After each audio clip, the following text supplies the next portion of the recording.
အားလုံးပဲမင်္ဂလာပါအပြင်မြန်မာ YouTube channel ကနေကြိုဆိုပါတယ်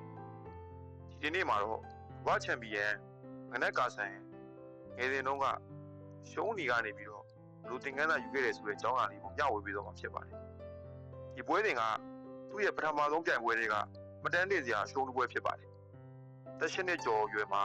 စတင်ကစားတဲ့ပွဲမှာပုံမှန်မဟုတ်တဲ့ခွင့်ရွှေ့ကွက်တစ်ခွက်ကနေပြီးတော့ကြုံတွေ့ခဲ့တဲ့ရှုံးပွဲတစ်ပွဲကိုမျှဝေပေးထားတာပဲဖြစ်ပါတယ်တန်ပွဲမှာသူက white position ကနေစတင်ကစားခွင့်ရခဲ့ပြီးတော့ပွန်တီပိုဖွင့်ရွှေ့ခွက်နဲ့စတင်ကစားခဲ့ပါတယ်။ဒါဘက်ကလည်း E5 ဆိုတဲ့အထောက်အကူမရှိသေးတဲ့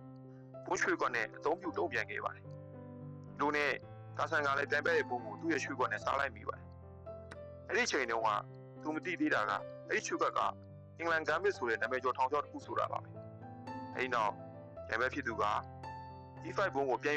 န်လဲရရှိနိုင်ဖို့အတွက်သူ့ရဲ့ nice CC ရွှေ့ခွက်ကိုရွှေ့ပါတယ်။ကာဆန်ကလည်းကောက်ွယ်ဖို့အတွက် F3 ရွှေ့ခွက်ကိုအသုံးပြုလိုက်ပါတယ်။ဒီချိန်မှာ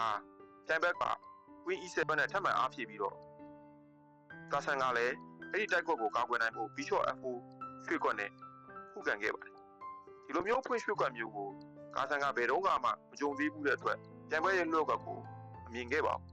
။သူနဲ့ပြန်ဘက်ကသူ့ရဲ့လက်ခွက်ကိုစတင်ခဲ့ပါတယ်။ Queen ကို B4 ကိုရွှေ့ပြီးတော့ကာဆန်ရဲ့ဘီရင်ကိုချက်မိတ်ခေါ်လိုက်တာပါပဲဒီနေရာမှာအသင့်တော်ဆုံးခုခံကာကွယ်မှုကတော့ဒီရှော့ကိုဒီ2ကိုပြန်ခေါ်ပြီးတော့ခုခံကာကွယ်သင့်တာပဲဖြစ်ပါတယ်ဒါပေမဲ့ကာဆန်ကအဲ့ဒီစာသူ့ရဲ့ queen ကိုပဲအသုံးပြုပြီးတော့ခုခံကာကွယ်ခဲ့ပါတယ်ဒီရှော့ကပွဲတစ်ပွဲလုံးရဲ့အဓိကအမှားဖြစ်သွားခဲ့တာပါဒီမှာကြောင့်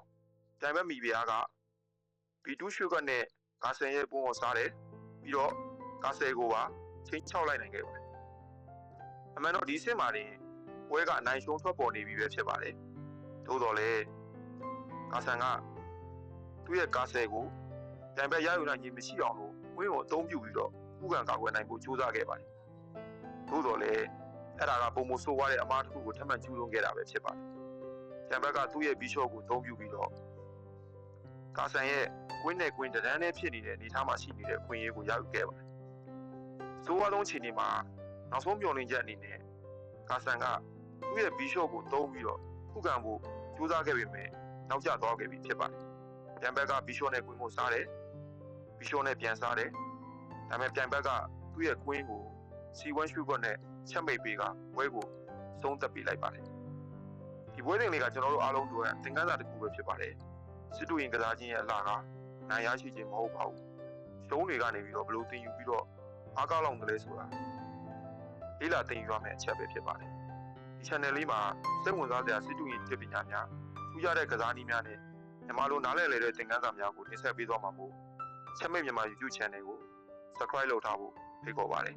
ကျေးဇူးတင်ပါတယ်